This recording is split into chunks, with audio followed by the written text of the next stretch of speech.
大家好，我是趣哥。最近各大平台都能刷到一些电商自媒体吐槽买家仅退款的视频，痛斥买家数字跌下。实际情况并非如此，而且滥用运费险更是没有想象中的那么夸张。如果有一天电商行业真的倒下去了，电商自媒体至少要负一半的责任。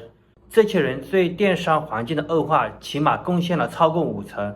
我不知道有多少电商从业者，其实你们本身也非常讨厌电商自媒体，就像我一样也非常讨厌。我估计有人会说，那你讨厌，那你干嘛还干这个自媒体呢？没办法，还是那句话，有钱不赚是傻子。我们都是做生意的，做任何事情都是为了赚钱，不可能为爱发电。而我做自媒体也是为了这个流量费。当然，君子爱财，取之有道。我觉得这无可厚非的。我其实知道他们都是在胡扯淡，而且所有的黑套路白嫖商品的视频你们也都看过了，谁教的？不就是这些电商自媒体人教的吗？所有的坏主意、坏想法，不全是他们整出来的吗？电商为什么会内卷？电商自媒体心里没点数吗？包括最近有个兄弟教人家薅这个运费险已经开始公司化运作了。年收入几万到上亿的收入，这种也公开来说，你这不是引诱人家去犯罪吗？我只能说你做这个公司的创始人就是看到了某些视频才发现了商机吧？因为你天天骂某个平台，骂某些做法，不单骂，你还天天在网上教，你可能不是故意的，我相信你也不是故意，但是你这种去教人家薅运费险，会不会让很多人误入歧途以为这个运费险非常容易得到，有些人看了也会有样学样，结果也会搞几家新公司出来，专门干这种事情，让薅运费险继续成为江湖传说。这种事情当然你可以讲，你可以拿来曝光，但请不要讲的太过于详细，不要把所有的细节都曝光出来，因为你曝光了，你是无力去改变这种现状的，你什么都做不了。你直接把这些细节曝光之后，搞得仅退款到了这个地步难道你们这些做电商自媒体没有一点责任吗？都是为了流量疯狂的去教授一些黑技巧，你们不是故意的，但我们都明白是为了什么，不就是为了那么点流量吗？其实真的没必要。有多少人是看了这个视频才知道去薅运费险，才知道有仅退款这回事？电商自媒体难道不该负一点责任吗？平台当然责任是最大的，他甩不掉。但电商自媒体难道不是仅退款的帮凶吗？你们和平台一样，激起了人们心中的最阴暗的一面。但今天我特别想说的是，仅退款并没有大家想象中的那么好操作，操作一回两回，平台会顺利让你过关，拿到这个钱。但是你天天这样去薅运费险迟早把你的账号给封了。还有一些大兄弟说，靠这个薅运费险，薅这个仅退款，可以在线下开超市了，这简直就是一个笑话。这么跟你说吧，你经常干这种仅退款这种事情，自取其辱多少网友本来就是一个正常的买家，但最近一两年看了太多这种仅退款薅运费险的这种视频就会想，我为什么要花这个钱呢？大家都去薅羊毛，我这不是个冤大头吗？我还去付钱去买东西。于是他们内心的罪恶火苗就被点燃了。最终结果如何呢？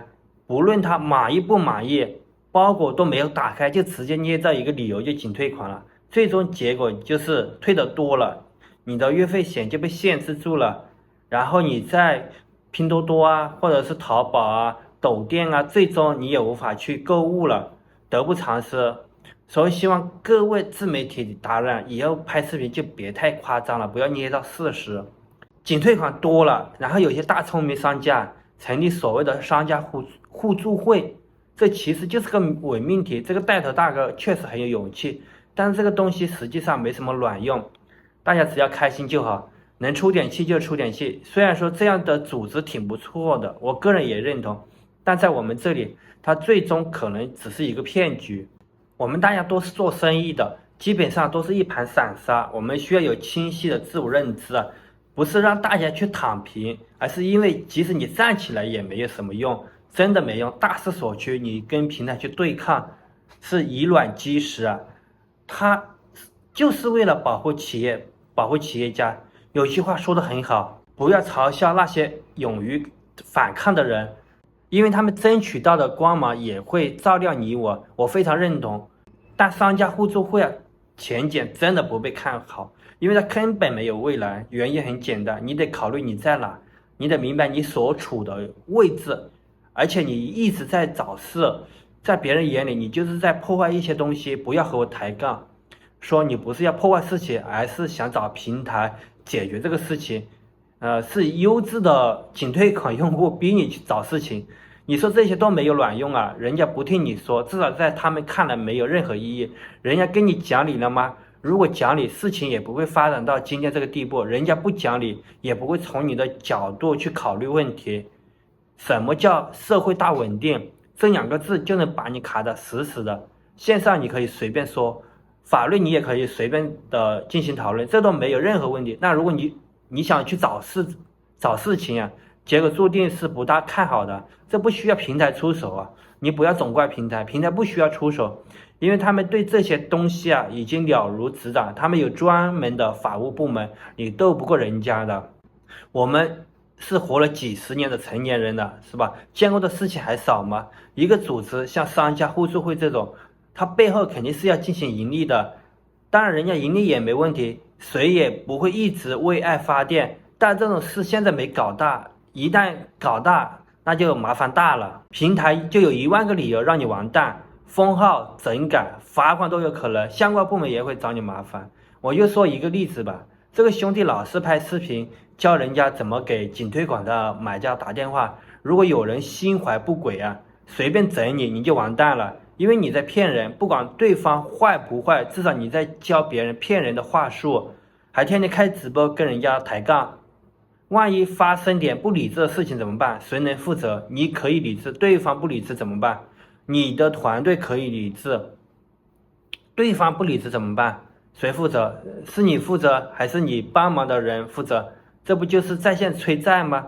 这种东西法律范围内允许吗？你们公司的业务就是帮人家清理债务，如果有人说你恐吓，有人说你骚扰，人家就一句话，你去告我啊。